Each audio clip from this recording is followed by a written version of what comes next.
Well, all right. We're going to do a little video on how to pull the carriage on a Hermes 3000 and a couple of the things you need to watch out for, because I got somebody who's having some trouble with one, and screw it. Might as well make a video on it and stick it on the internet.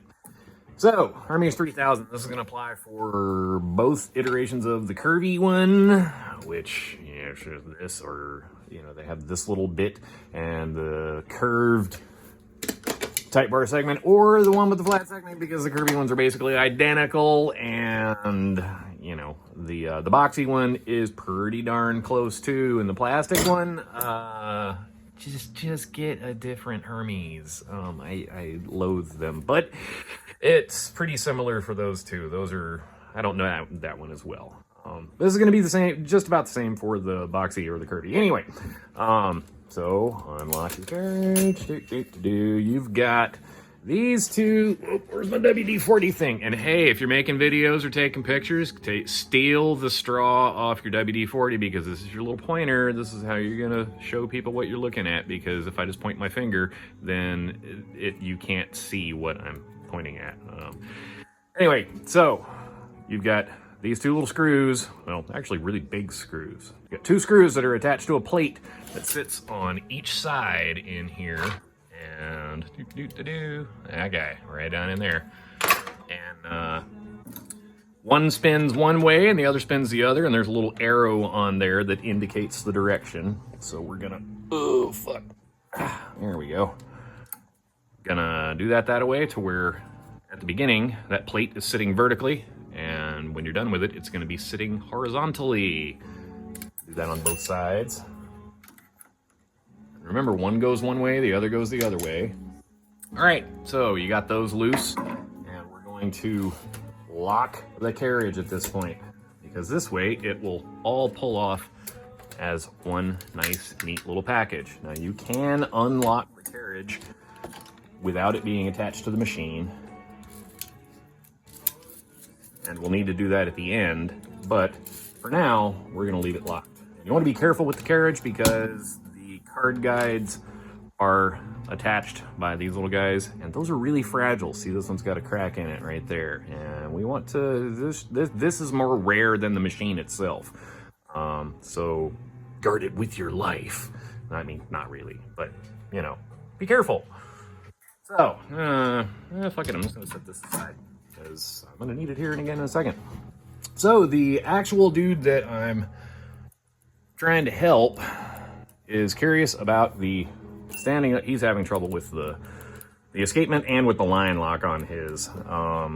And these they do have a rocker plate. So this piece, this star wheel pinion, you have your star wheel pinion. The whole thing is a pinion. I don't know. A pinion, not O pinion. It is my opinion that the star wheel is a better name than the pinion. But so we have a rocker plate that runs around the front underneath, and here on the right hand side, hey, looky there. So here's our star wheel, and you can spin it. And that little guy that's moving out of the way, oh shit, where'd the straw go? Oh, there it is. The little guy that's moving out of the way when I spin it, that is the resting dog, standing dog, resting pawl, this piece. That's the one. And see how it's on a little rocker right there? It's on its own little rocker, independent of the whole rocker plate.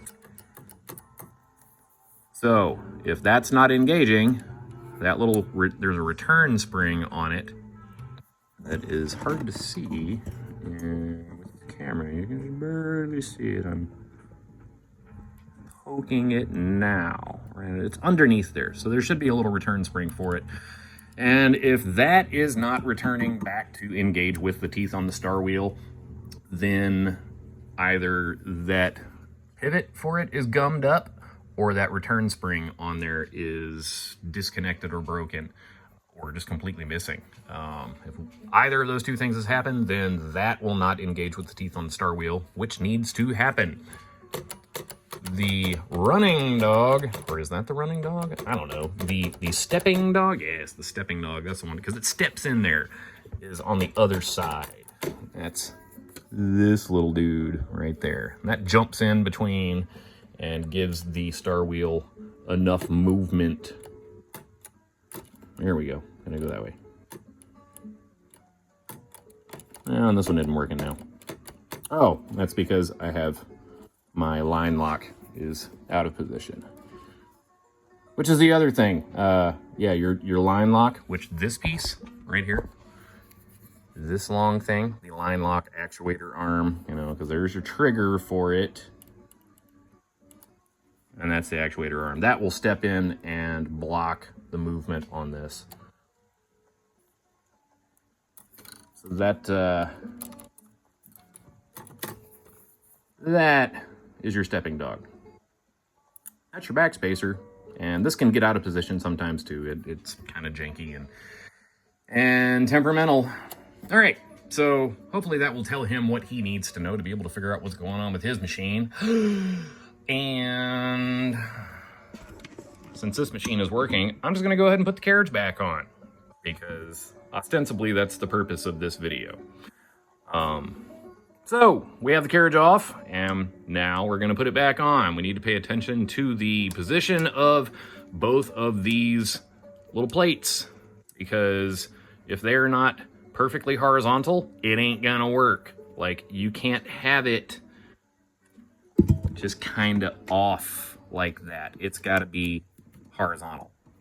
Not a little bit.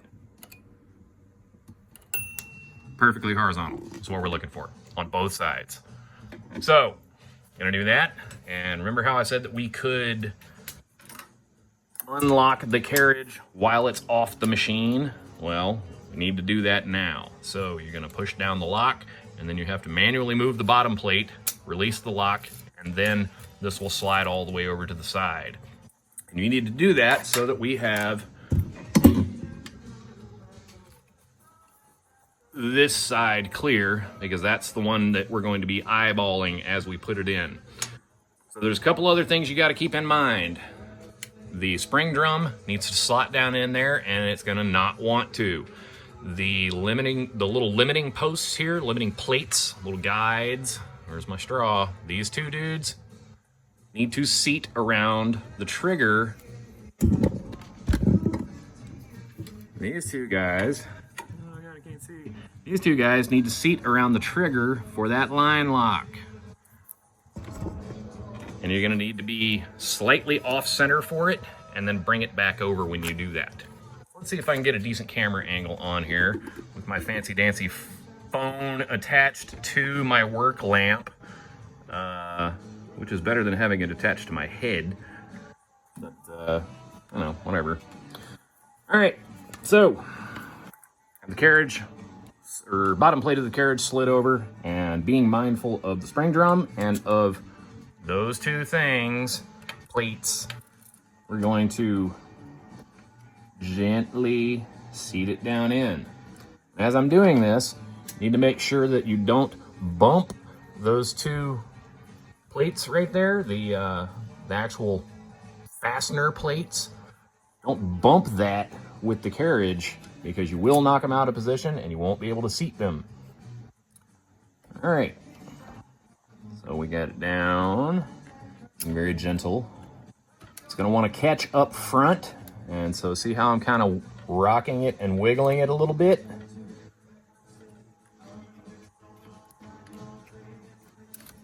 There we go. All right, so you kind of shake it into place, just tap, tap, tap it in. And so with it sitting there, I'm gonna hold it with my left hand. Let's see if the carriage moves. It should move as usual. And once you get it moving as usual, you know you're in the right place. But how do you know? All right. So on this left side, which I'm still going to hold into place, see how you have this little post right here that rides inside that slot?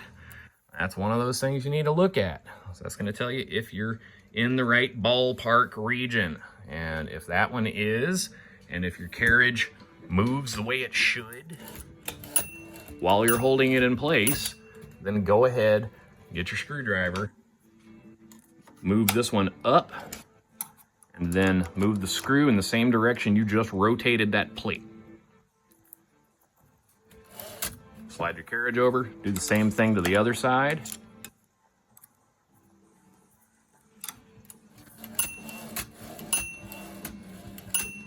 And congratulations, you just pulled the carriage, fiddled around with something inside, and put it back on, and hopefully your Hermes 3000 is working better than before.